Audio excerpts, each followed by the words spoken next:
Meus amigos, parece que muitos cristãos não leram o livro de Ezequiel direito, que em vários textos fala sobre o Messias, o príncipe.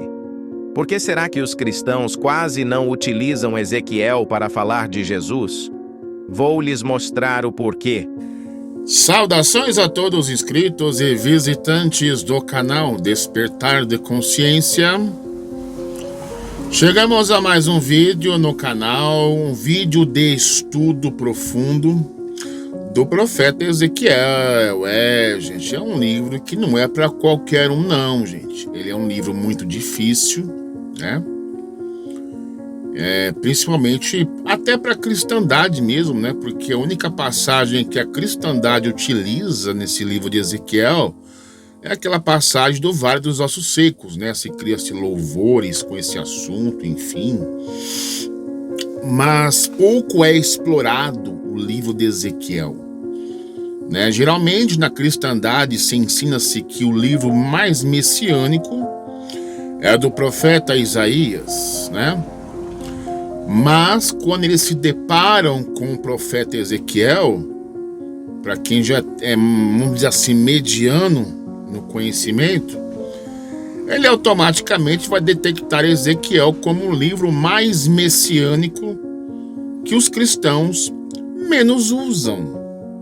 Por que eles menos usam, né? Porque existe uma teologia cristã que o Novo Testamento, ele é junto com o Antigo com o Novo, né? O Antigo Testamento fala a respeito desse Messias, Jesus, daquilo que eles acreditam, para refletir no Novo e o Novo e o Antigo. Mas a gente tem que tomar certos cuidados, porque o profeta Ezequiel, eu até fico assim meio sem jeito de falar sobre o livro de Ezequiel, porque não é para qualquer um, né? Então o que eu vou falar nesse estudo aqui vai ser uma coisa que até onde eu tenho bagagem para compartilhar com vocês. Eu me recuso a falar daquilo que eu não sei, né? Então o que eu vou fazer nesse vídeo? Eu vou pegar aqui umas passagens do livro de Ezequiel, tá? A gente vai ler, vai usar a Bíblia King James. Eu não vou usar o Tanar para não complicar a cabeça de crente. Eu vou usar a Bíblia King James. A gente vai pegar lá o capítulo, o versículo, vamos fazer algumas leituras, algumas meditações, comentários, para ver se esse Messias que Ezequiel profetiza, ele tem alguma coisa a ver com Yeshua, com Jesus, com Yahusha, Yahusha, aí, seja lá como vocês queiram chamar. Entendeu? E aí você vai ver, olha, rapaz, só pelo que eu tenho visto, analisado as referências, rapaz, não vai dar certo não. Mas uma coisa interessante, por exemplo, é que o livro de Ezequiel, o próprio Eterno, ele profetiza a reconstrução do terceiro templo. Isso no livro de Ezequiel, tá lá. Entendeu? Como que é construído, o que esse Messias vai fazer no terceiro templo e tal, e que vai comparar com aquilo que supostamente diz o Novo Testamento, né? Então você vai entender por que muitos cristãos não pegam Ezequiel para validar Jesus. É nesse sentido, né? Então tenham consciência de uma coisa: o livro de Ezequiel é o mais messiânico, mais até do que o próprio Isaías, né? Porque aliás também existem vários Messias no Tanar, né? Moisés é um Messias, Ciro é um Messias lá que Isaías profetiza. Cada profeta no Antigo Testamento cristão, vamos colocar assim, ou mais originalmente fala no Tanar, é um Messias. Gente. E esse Messias que Ezequiel profetiza, eu garanto a vocês, não tem nenhuma coisa parecida com Jesus. Não tem, gente. Mas antes da gente iniciar nosso estudo, eu venho lhe convidar para você que ainda não é inscrito nesse canal. Se inscreva no canal, você que ainda não é inscrito, deixe o seu like, deixe o seu comentário, compartilhe e sorta a vinhetinha.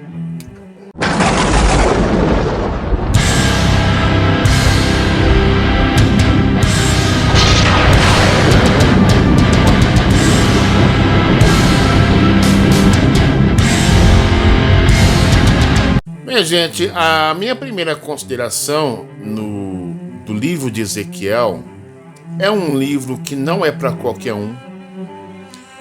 O livro é pesado, principalmente porque o livro de Ezequiel ele traz uma bagagem muito grande de visões, revelações, difíceis de compreender para o ser humano no presente século, no 21, né?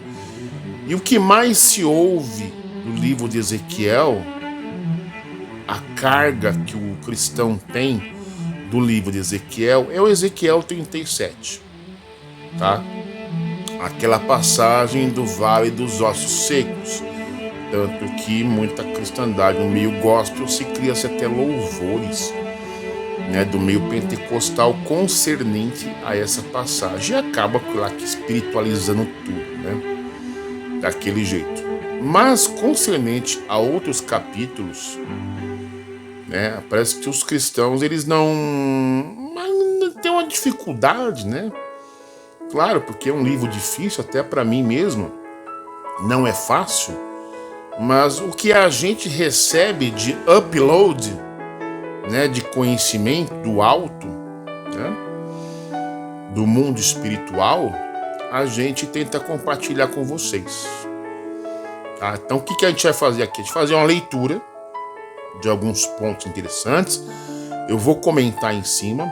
A gente vai pegar as referências bíblicas na Bíblia King James, né? Eu não vou usar o Tanar, porque o Tanar já é complicado, né?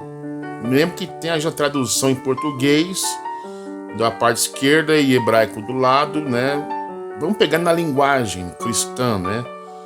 Que é mais fácil, porque o tema, a capa do grupo já é, né? Olha, o livro mais messiânico que os cristãos menos usam. Então, como é que eu vou dialogar com o cristão? Eu não vou usar o Tanar, eu vou usar o que eles estão acostumados a utilizar, a Bíblia cristã. King James, atualizada, né? Não sei se eles utilizam essa versão, né? Mas o que normalmente se usa é uma versão aí, João Ferreira de Almeida, né? Mas eu vou usar uma King James atualizada, porque eu estou acostumado com ela. Eu gosto dessa versãozinha, porque ela traz alguns termos hebraicos ali, né? Ela traz termos como Torá, Tanar, Brit Hadashat, né? Meio que judaizada essa Bíblia, né? Por assim dizer, pela última atualização do aplicativo. Então vai ser baseado nisso aí. Então presta atenção nas referências que eu vou pegar. Vou fazer comentário em cima. E você, cristão, você nunca mais, né? Ou pelo menos estude, né? O livro de Ezequiel é o livro mais messiânico.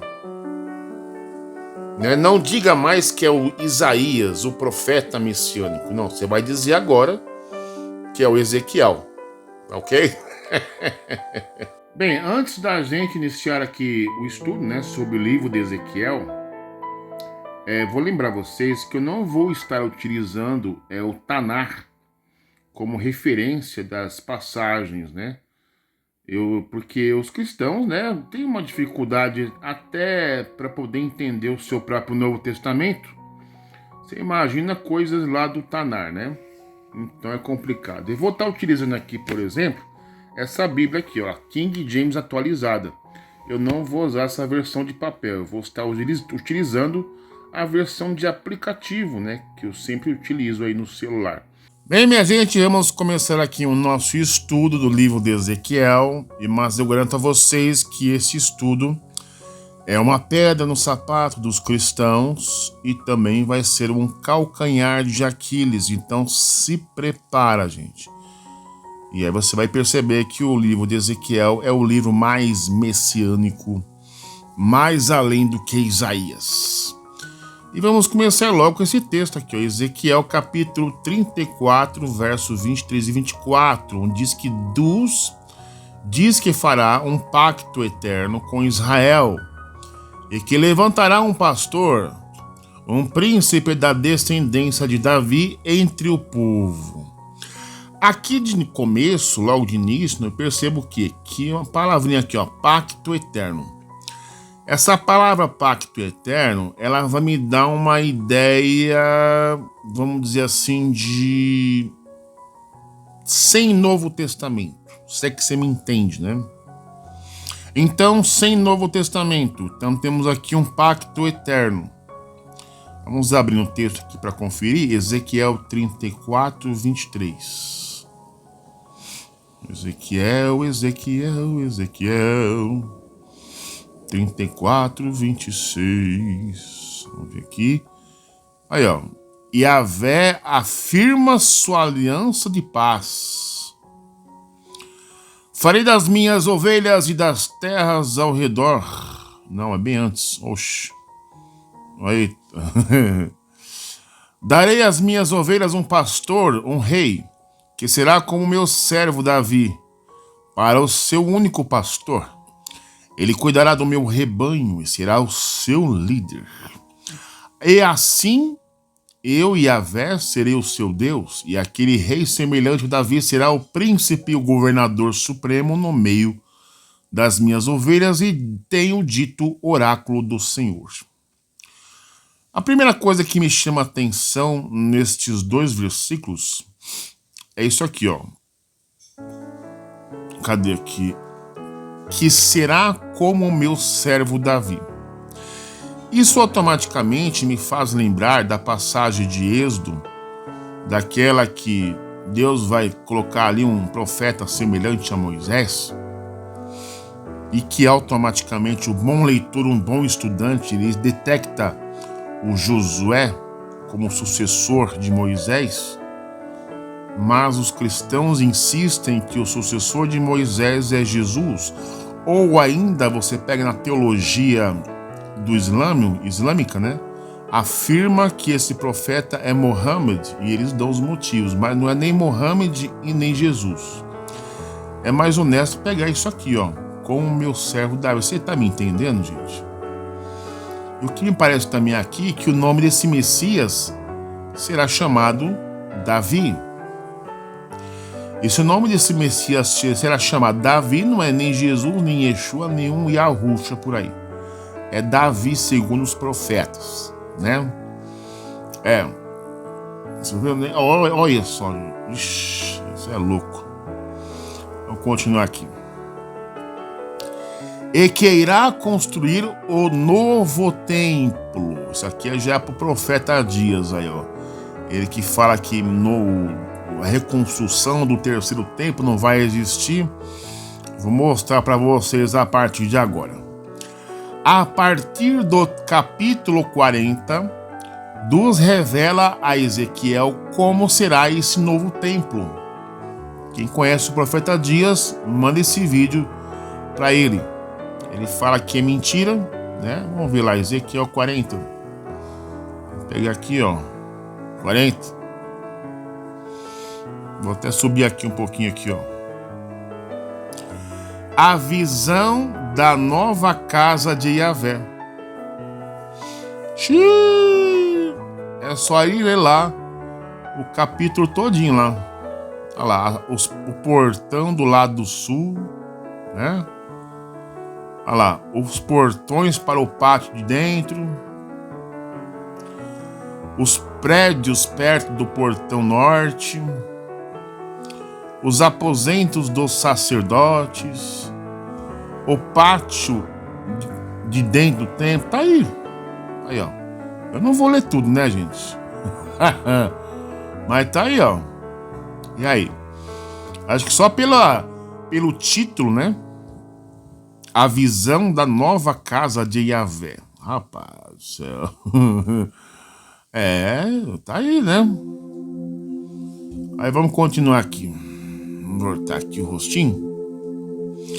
No capítulo 45, verso 22, diz que esse mesmo príncipe Davi oferecerá um animal pelo pecado por si mesmo e pelo povo. Rapaz... 45, 22. Vamos conferir.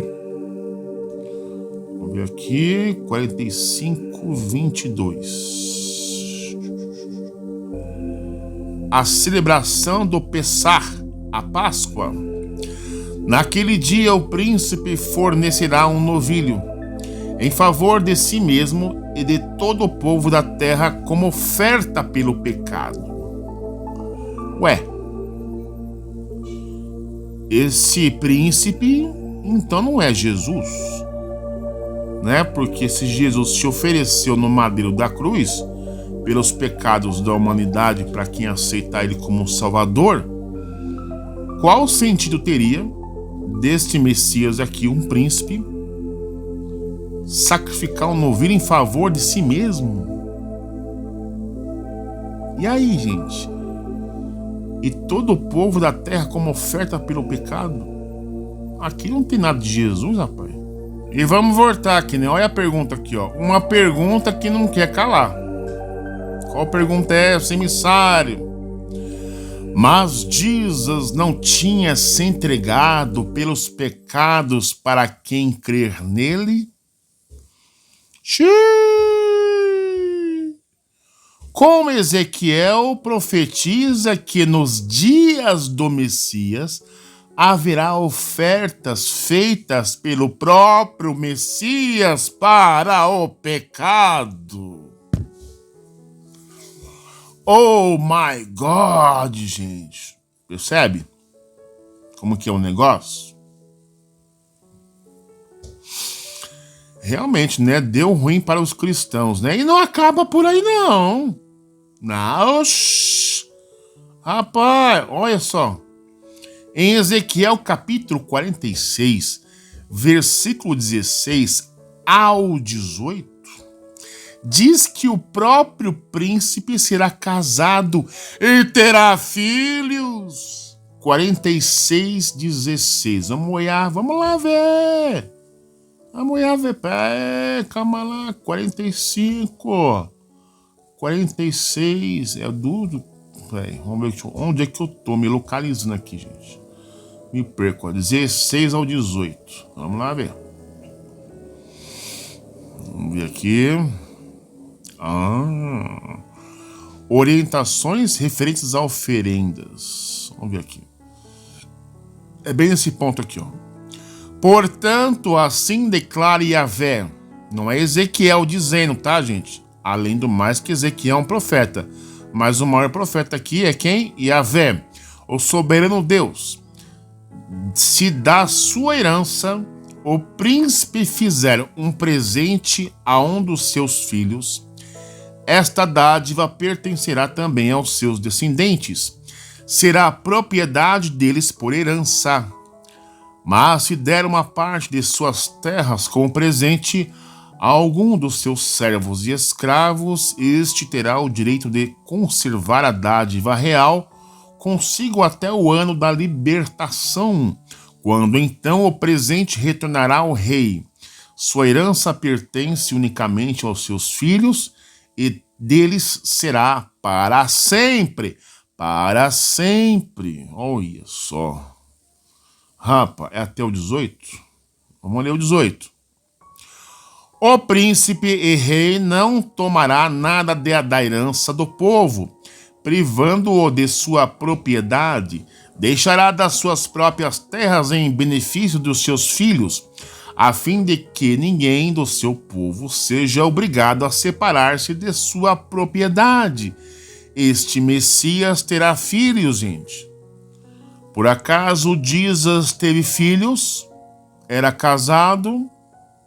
Até o presente momento nós não temos este registro.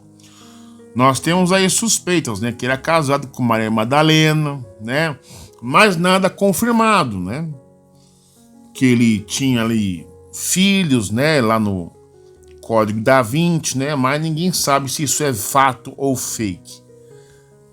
A única coisa que nós temos aí é o Novo Testamento, e segundo o Novo Testamento ele não foi casado, não teve mulher e não teve filho, né? Então isso aqui não fala de Jesus. Fala de um Messias menos Jesus, né? Agora complicou tudo realmente para Jesus e para os cristãos.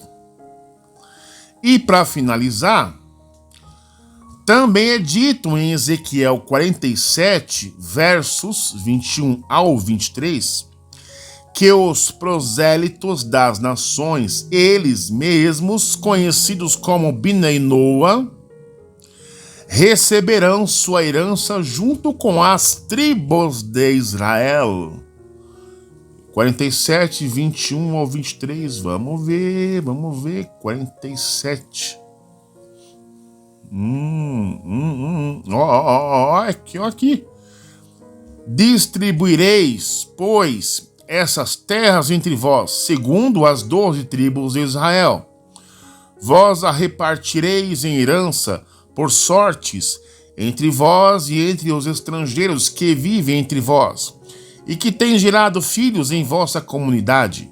Assim vós os tereis como naturais entre os israelitas. Portanto, terão herança convosco, no meio das tribos de Israel. Na tribo onde o estrangeiro habitar, ali mesmo lhes dareis a sua parte como herança, olha só, onde o estrangeiro habitar, o Bnei Noa. Palavra de Yahvé, o soberano Deus. Rapaz, essa foi forte, hein?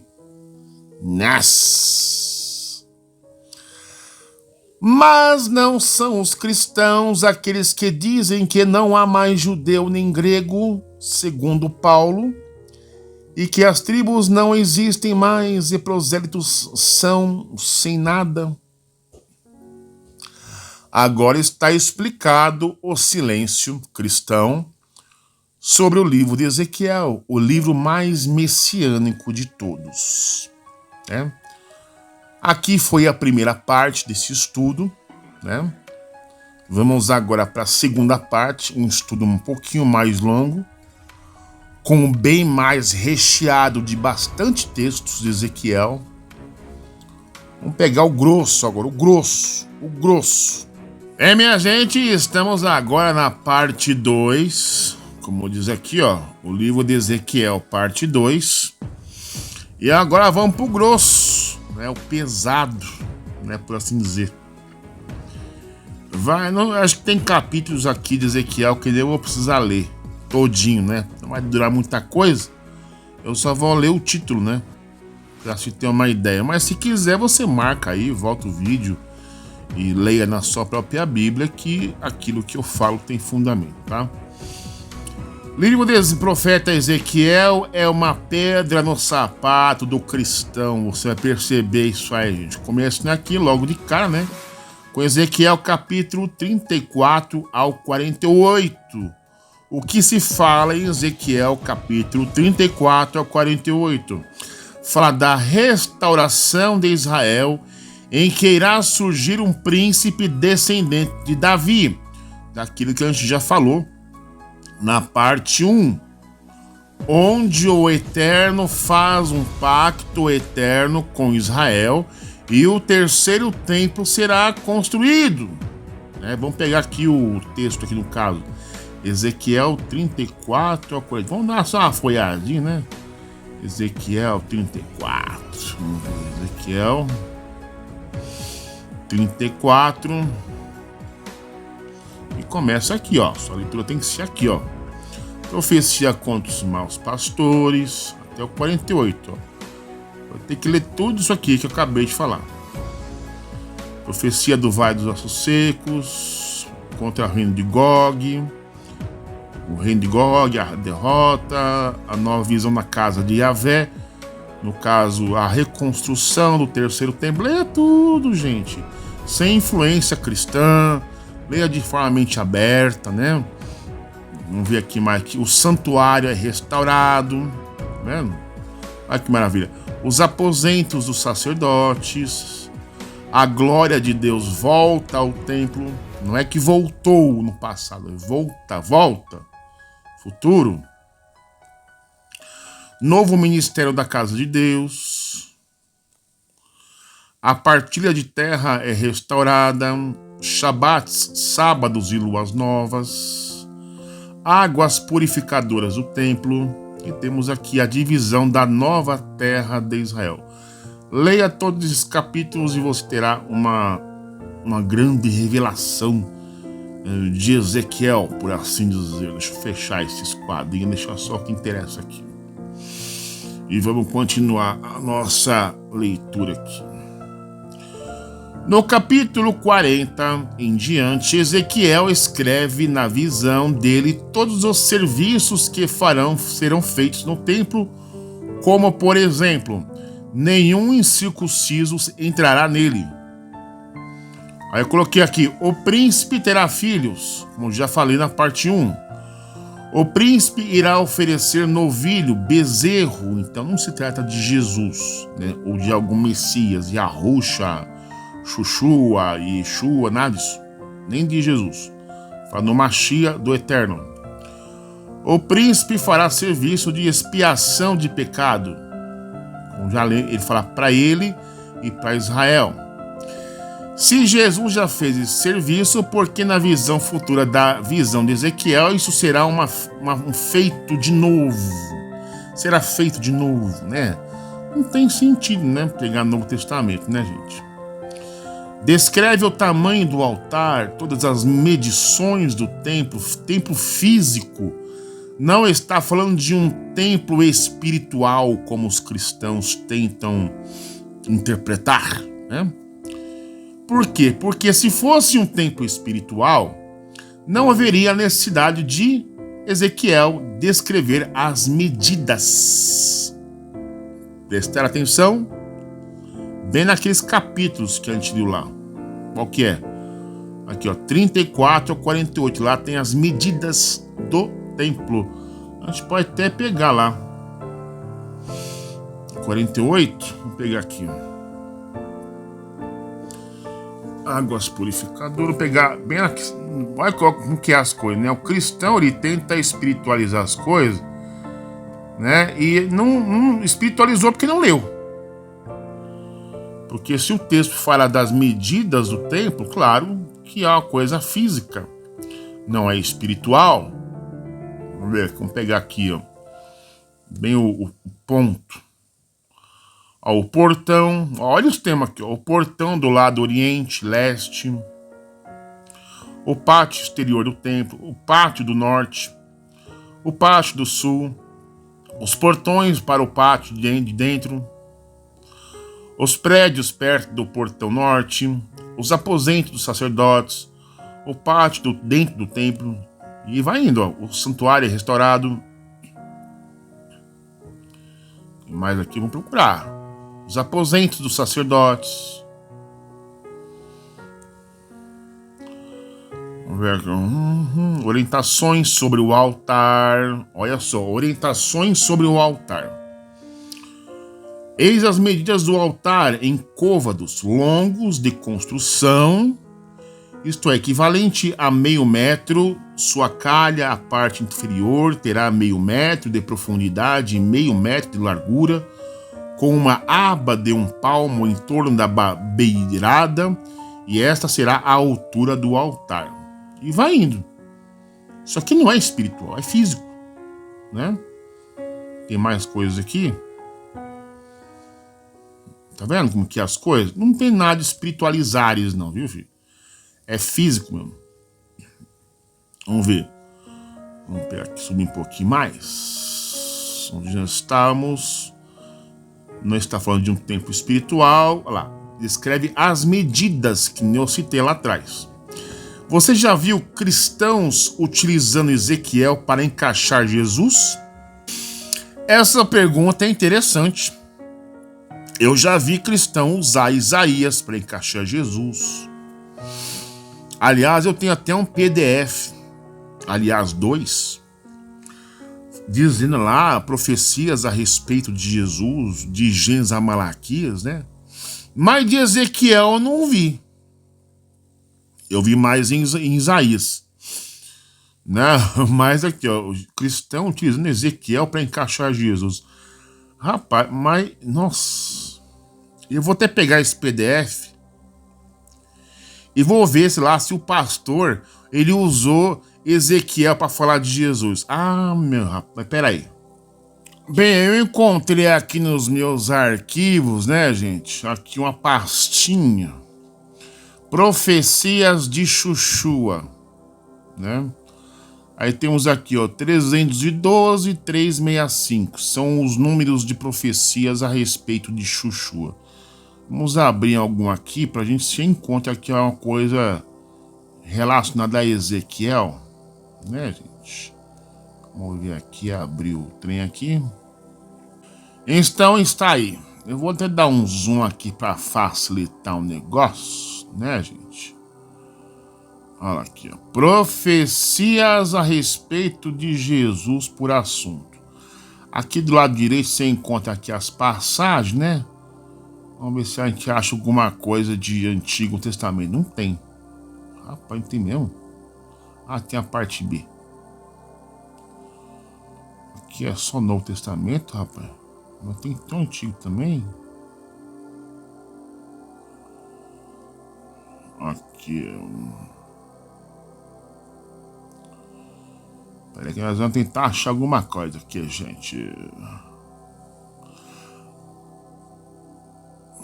Bem, aqui está o PDF com as 312 profecias a respeito de Jesus, né?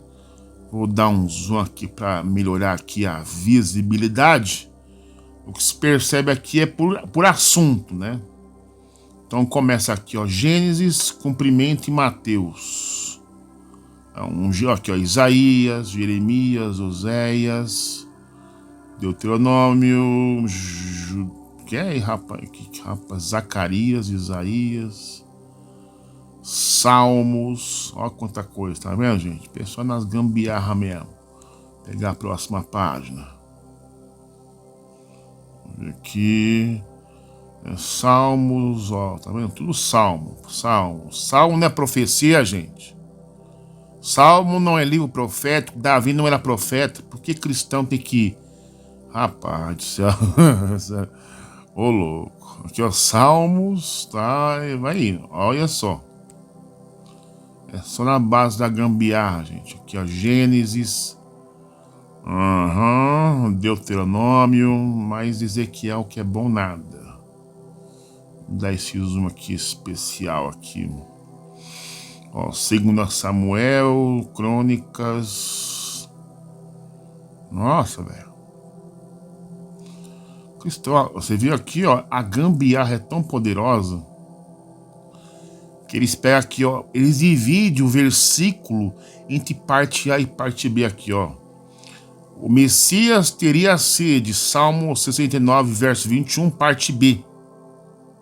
Do versículo isolado. Gambiarra, rapaz, gambiarra. Nossa, aqui, ó. Salmo 45, 6, 7, parte A. Quer dizer, já não basta o versículo isolado. O texto fora de contexto, que gera pretexto, que gera heresia, tem que pegar o versículo da parte A do versículo isolado. Esse cristão aqui, ele tava com diarreia, forçou um peido e acabou se tendo diarreia, se cagando todo, né, meu? Tá louco, viu? Rapaz do céu. Aqui é só Isaías. Só Isaías. Aqui não tem nada de Ezequiel. Tá tentando, né, descobrir alguma coisa. Aqui, ó, Isaías, só tem. Rapaz, Isaías, o cara pegou pesado aqui, mano.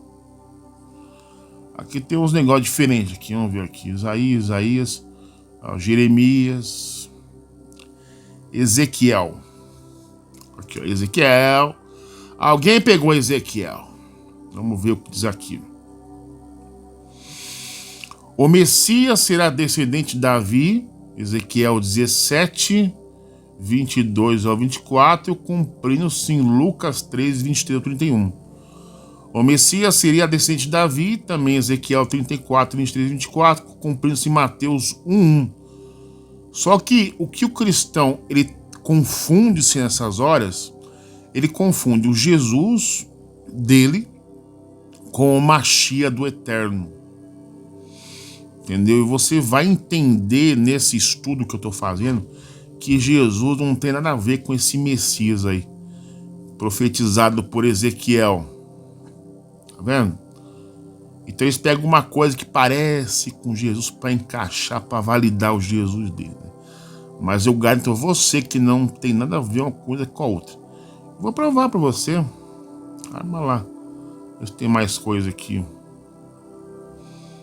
Aqui é Zacarias. Enfim, parece que ele pegou só um pedacinho, né? Vamos pegar outro PDF. Agora vamos para esse PDF aqui, ó. 365.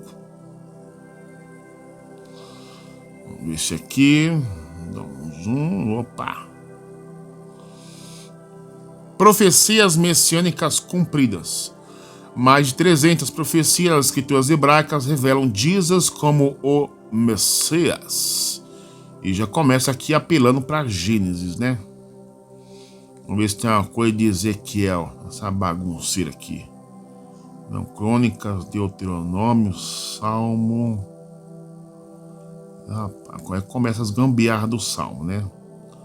Parte A, parte B. Ah, não, Isaías. Começou Isaías.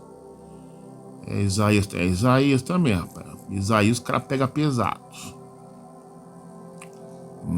Ó, tem um Jeremias lá embaixo, ó.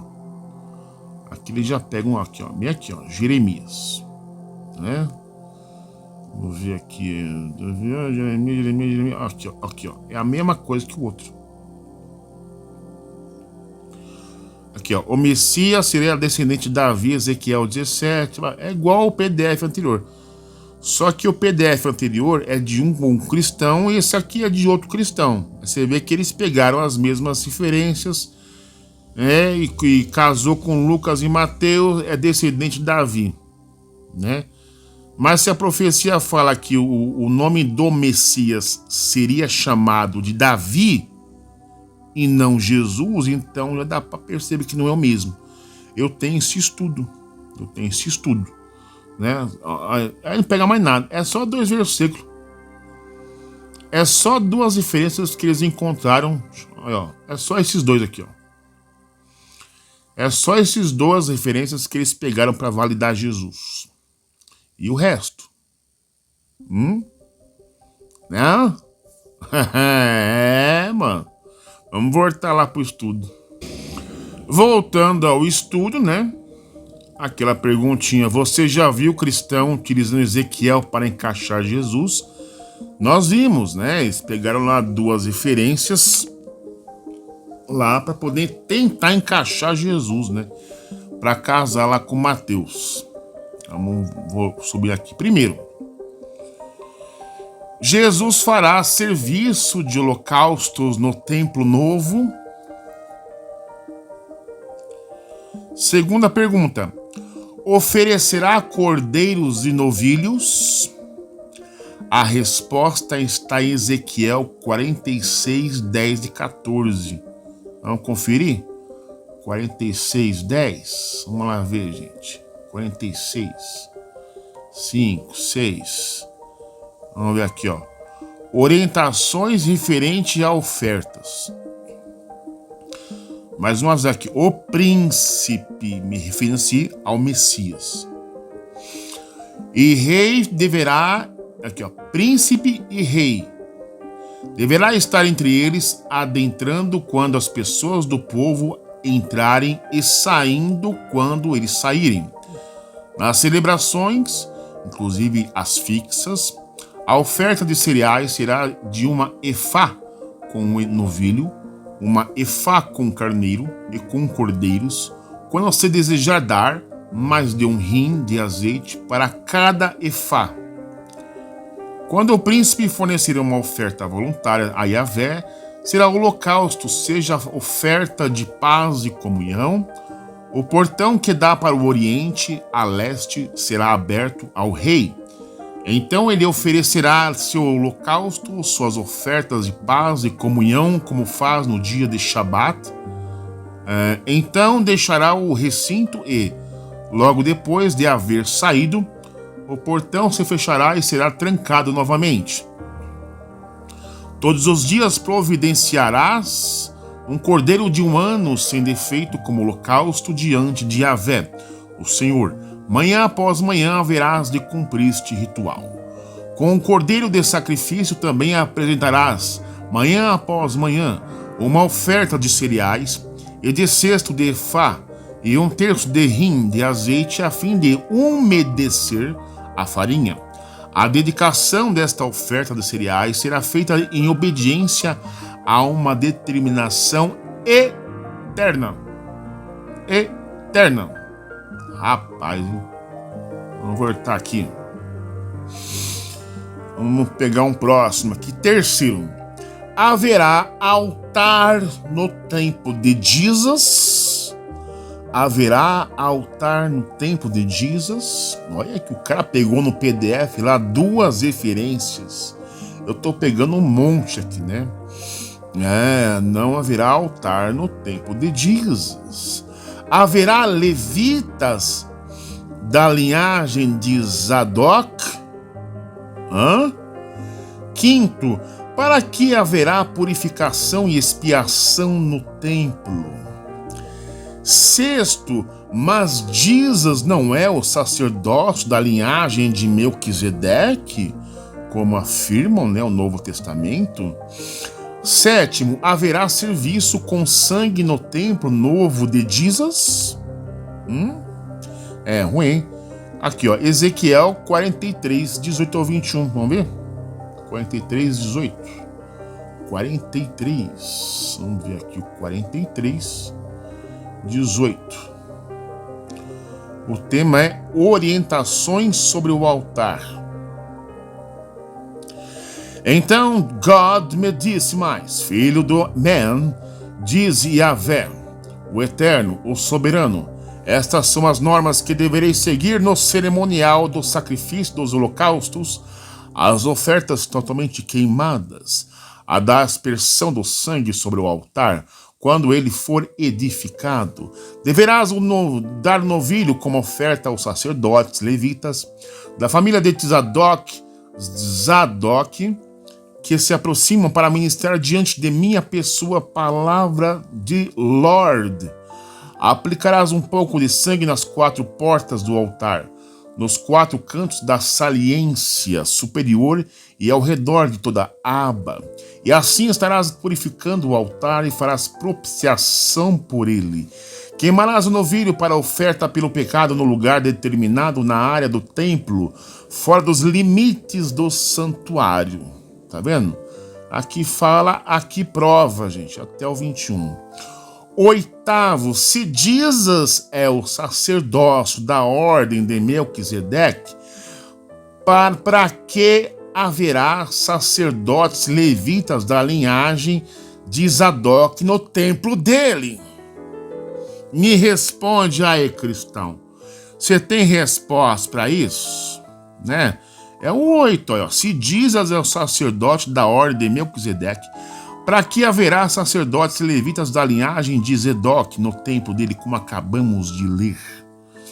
9. Para que haverá altar e o sangue no novo templo, gente? Hein?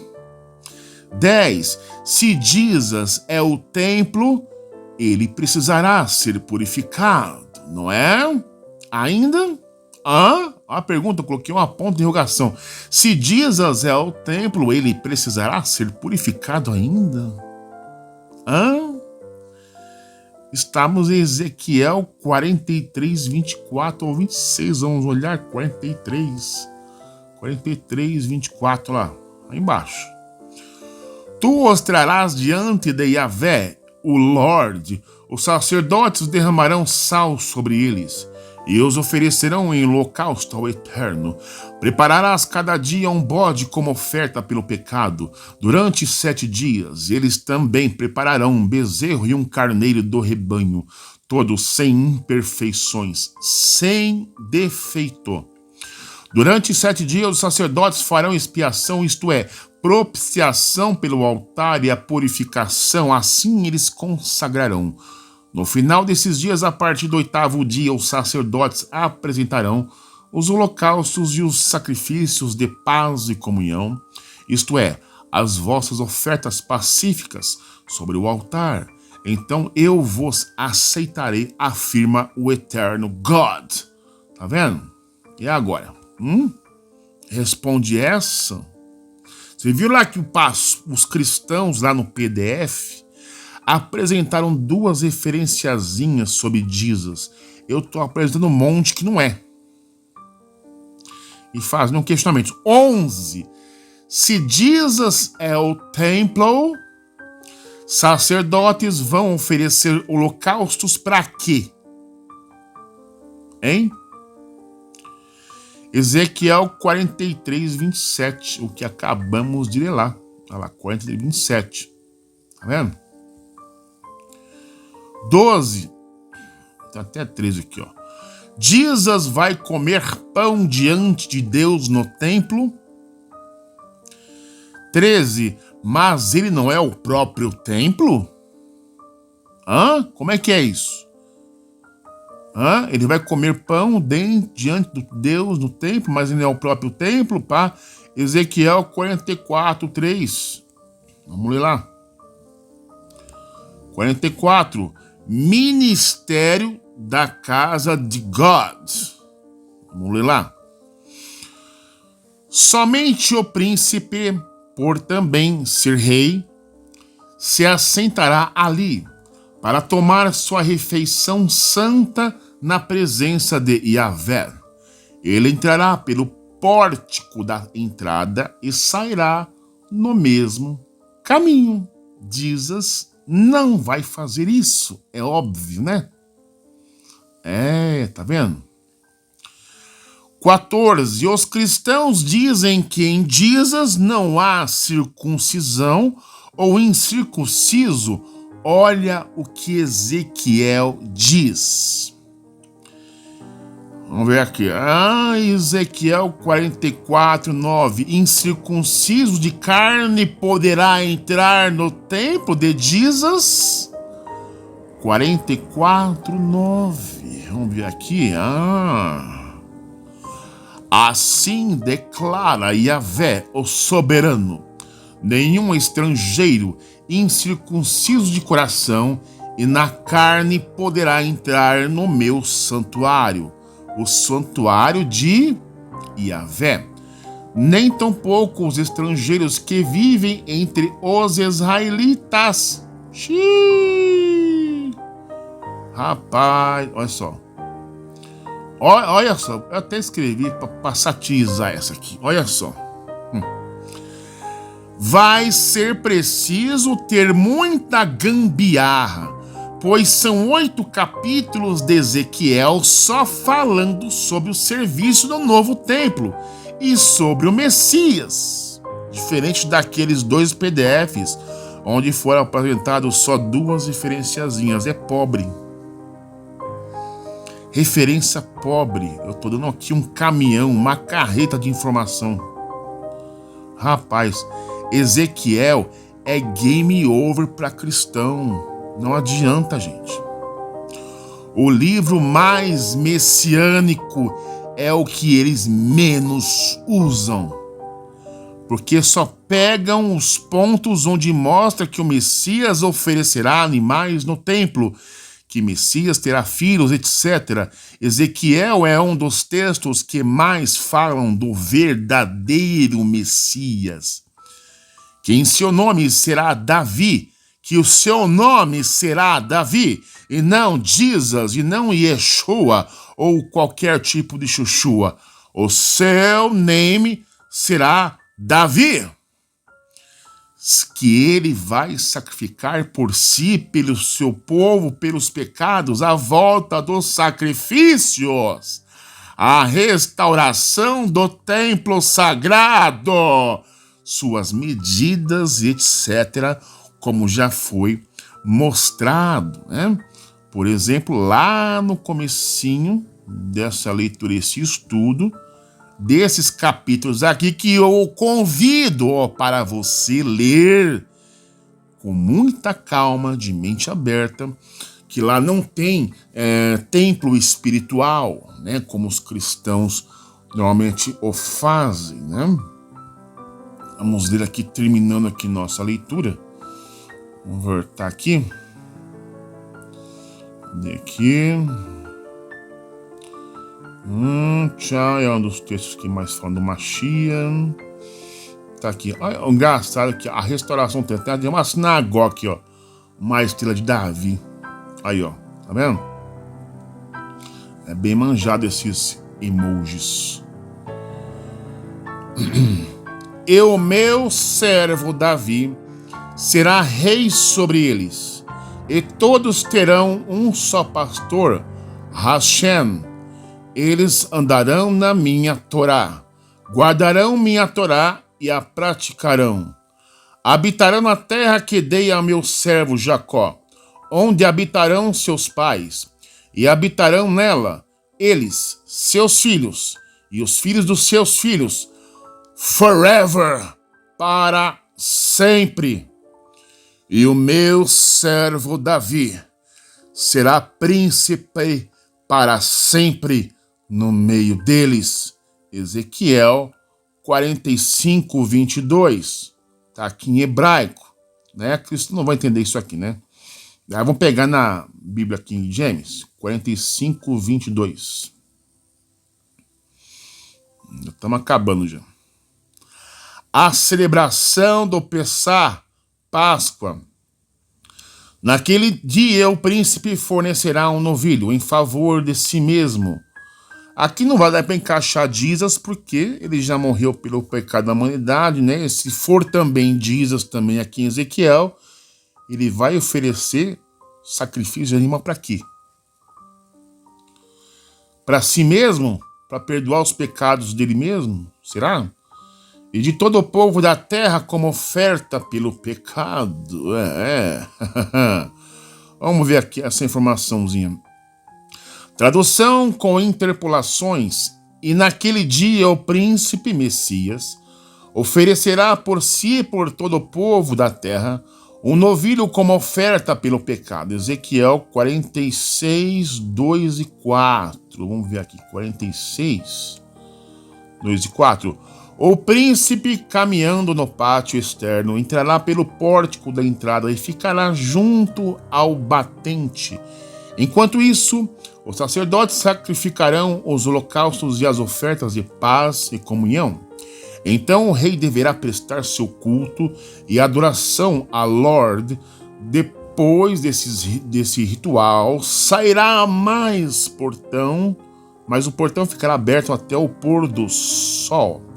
Então o povo da terra adorará diante de Yahvé, a entrada do mesmo portão, e todos os Shabats e dias de lua nova.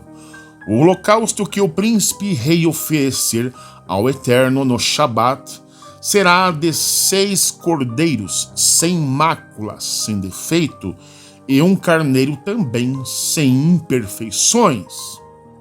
Rapaz, céu! Oh my God! Tradução com interpolações. E o príncipe Machia entrará pelo vestíbulo da porta exterior e ficará junto à ombreira da porta. Os sacerdotes prepararão o seu holocausto e os meus sacrifícios pacíficos, e ele adorará à entrada da porta. Depois sairá, e a porta não se fechará até a tarde. O verdadeiro Machia é isso. Tenta encaixar Jesus nisso, gente. Não tem cabimento. Jesus faz sacrifício de bicho. Detalhes físicos e espirituais? Cadê os cristãos para explicar isso agora? Eu quero que vocês, cristãos que estão me assistindo, depois dessa carreta de informação, coloquem nos comentários explicando. Dê lá as suas mais de 70 níveis de interpretações de gambiarras, malabarismos. Dê uma de MacGyver. Coloca nos comentários. Eu desafio qualquer cristão a tentar explicar, sem teologia cristã, sem gambiarra, sem malabarismo, sem espiritualizar nada, porque cristão tem essa mania. É templo espiritual. Eu já provei, contra fatos não tem argumentos. É checkmate, gente, checkmate. O rio de águas purificadoras saindo do templo, Ezequiel 47, verso do 1 ao 12. Ai, ai, ai, ai. 47 aqui, ó, o tema. Vixe, águas purificadoras do templo. Não adianta você colocar aquela musiquinha diante do templo. Águas que correm do trono. Este rio está neste lugar. Quero beber do seu rio, Senhor. Eles pegam baseado em Ezequiel. Você acha que não? Entendeu? É só, eu não vou ler até o 12, né? Rapaz. É azar um tempo, gente. Vamos ver aqui, ó. Vamos tentar pegar aqui. Então aquele homem me conduziu de volta à entrada do templo. E vi a água saindo debaixo da soleira do templo, fluindo em direção ao oriente, a leste, porquanto a casa estava voltada para o oriente. A água descia debaixo, ao lado do sul do templo, ao sul do altar. Em seguida ele me levou para fora, pelo portão norte, e conduziu-me pelo lado de fora até o portão externo que dá para o oriente, leste, e a água fluía do lado sul. O homem deslocou-se para o lado oriental com uma corda de medir na mão, e enquanto se movia, totalizou 1000 côvados longos, isto é, 500 metros, e me fez passar pelas águas que batiam na altura do tornozelo. De novo mediu 500 metros e conduziu-me pela água, que chegava ao joelho. Mediu então mais 500 metros e me levou pela água, que batia na cintura.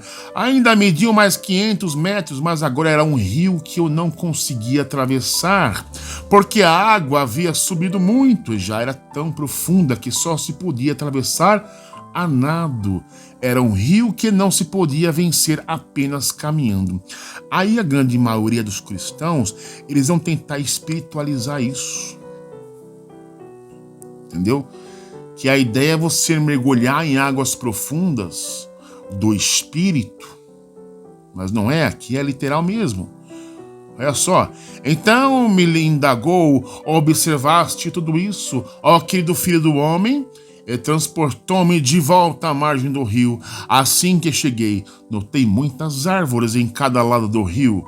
Não é aquele rio, por exemplo, da Grande Jerusalém, onde tinha um rio lá e árvore da vida. E ele me revelou: estas águas fluem para o leste, em direção à região oriental, e descendo a Arabá, ao vale do rio Jordão, chegando ao Mar Morto, e ao entrarem nas águas salgadas, estas se tornarão doces e saudáveis. Por onde passar o rio haverá todo tipo de animais, de peixes. Por onde rio passar. É a música, gente. Tiraram dessa passagem. Espiritualizaram. Porquanto essas águas límpidas fluem para lá e saneiam as águas salgadas, de modo que onde o rio passar, tudo ganhará vida diante do trono, tá vendo? Os pescadores, então, junto dele, haverá lugar para estender as redes desde Enged, fonte do bode, até En-Aeglaim, fonte das bezerras. As pescarias serão fartas com peixes de várias espécies, como os pescados do mar Mediterrâneo. Todavia, seus charcos e pântanos não represarão água potável e serão deixados para a produção de sal. Olha só, então, junto ao rio, em ambas as margens, nascerá todo tipo de árvore que dá fruto comestível. Então, junto ao rio, ambas as margens, nascerá o tipo de árvore. Aí dá a ideia aquele louvor daqui, a árvore seca, né? Colocado sobre o rio, também diante do trono, ao cheiro das águas fluirá, né? Aquela coisa toda. A árvore seca que brotará vida. É tudo dessa parte de Ezequiel. Porque a água que flui do santuário é purificada e chega a elas. Seus frutos servirão de alimento e suas folhas de remédio. Rapaz do céu. Acabei de ler Ezequiel 47, do 1 ao 12, na íntegra, gente. Para não ter desculpa, para não ter churumela. As 12 portas de Jerusalém, como os nomes das tribos. Ezequiel 48, do 31 ao 34. 48, 31, vem lá embaixo lá. Os portões de Jerusalém. Olha só. Ao 34, vamos ver aqui. E os portões da cidade receberão os nomes das tribos de Israel. Os 3 portões do lado norte se chamarão Porta de Ruben, Porta de Judá, Porta de Levi, respectivamente.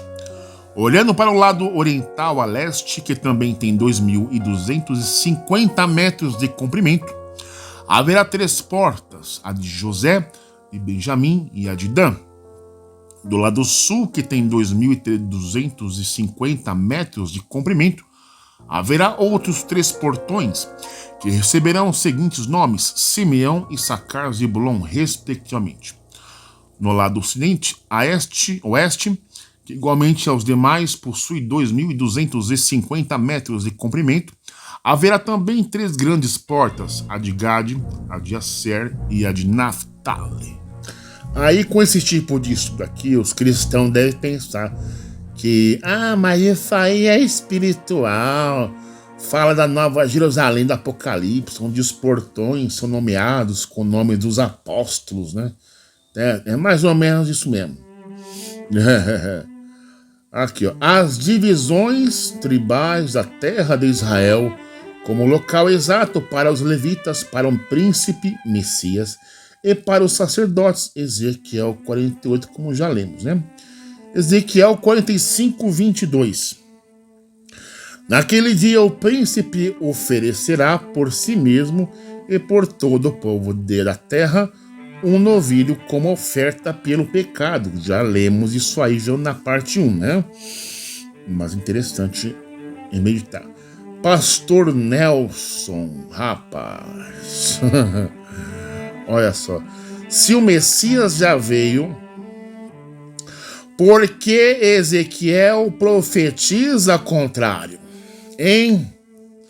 Mas não é só pro pastor Nelson, não. É para você que é cristão também. Se o Messias já veio, por que Ezequiel profetiza o contrário? Ezequiel 45, 21. Vamos ver lá. 45 ao 21. As celebrações de Páscoa. Já lemos isso. Já foi refutado. 45, 21 e 22. Deixa eu ver se é isso mesmo. Olha lá. Ele fornecerá um novilho em favor de si mesmo. Então, se isso aí se aplica a Jesus, como é que ele vai fazer isso na segunda vinda? É contraditório, né?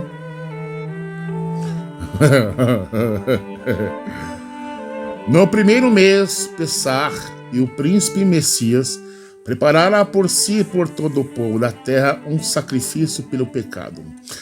Jesus, segundo o NT, nunca sacrificou nada por si. Ou seja, não cumpre Ezequiel. Tá vendo? É assim mesmo. Na lata. É assim mesmo. Na lata. Jesus, segundo o Novo Testamento, nunca sacrificou nada para si. Ou seja, não cumpre Ezequiel. Ele sacrificou-se a si mesmo, né? Segundo o que se conta no Novo Testamento, para morrer pelos pecados daquela geração, né? Só que um detalhe interessante que você deve pensar, não é para zoar cristão, mas já zoando, para beneficiar os pecados das futuras gerações, ele deveria permanecer morto, já que ele é um cordeiro, né? Mas não, o pai dele, que não é o mesmo eterno aqui de Moshe, ele cortou o benefício e resolveu ressuscitar Jesus, acabando com os benefícios a partir daquele momento. Quer dizer, ele morreu só pelos pecados daquela geração. Você entende? Então, para morrer pelos pecados das futuras que iriam aceitar ele, né, das futuras igrejas que iriam nascer após católica, ele deveria permanecer morto. Pense nisso também. Logo, não é o Messias do Tanakh, o Messias do Eterno. Não me refiro ao Messias pessoal, individual, é do Eterno, né? Ezequiel é a pedra no sapato de qualquer cristão, de todas as linhas. Quem escreveu o Novo Testamento não sabia nada sobre Ezequiel. Vamos lá, gente, dando continuidade aqui à nossa leitura, já está terminando. Cordeiro, altar, Jesus, madeiro, cordeiro, fêmea, Jesus, homem. Não tem nada a ver, né? Cordeiro sem defeito. Jesus estava machucado. Acho que estava fazendo uma alusão contra a lei, né? Porque, segundo o Novo Testamento, ele tomou uma surra lá dos romanos, né? A lei fala que era um cordeiro sem defeito, e na verdade Jesus estava tudo estrupiado na cruz, né? Um reflexo daquele filme Paixão de Cristo, antes dele falar Pai, e aí entregou lá, o Espírito saiu. Cordeiro imolado pelos levitas, Jesus executado pelos soldados. Tá vendo? Executado pelos soldados. Não foi nem por judeu, né? Como afirmam, né? Como o Novo Testamento afirma, foi pelos soldados. Cordeiro para pecados involuntários. Jesus, pecados voluntários. Cordeiro de Pêssar simboliza a morte da idolatria. Jesus para os pecados. O Messias sacrifica por seus próprios pecados. Nelson, ou cristão, né? Isso aqui era para um pastor, Nelson, né? Assim, o príncipe Messias fará no mesmo dia por si e por todo o povo da terra um sacrifício pelo pecado, né? Tá onde lá? Deixa eu pegar aqui, pulei aqui, rapaz. Ezequiel 45, 22. Vamos ver. Vou pular aqui, 45, 22. Aqui, ó, até lemos aqui, ó. Vamos de novo. Naquele dia o príncipe fornecerá um novilho em favor de si mesmo e de todo o povo desde a terra, como oferta pelo pecado. Olha só. No hebraico é literalmente por si e por todo o povo, ou seja, o Messias é humano e falível. Ele não é um ser divino, imaculado ou perfeito, como afirma o cristianismo. Jesus, segundo a doutrina cristã, nunca pecou, mas Ezequiel exige o contrário.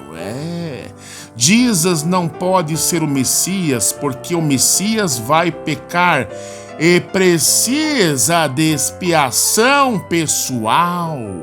Ele precisa levar a oferta diante do sacerdote.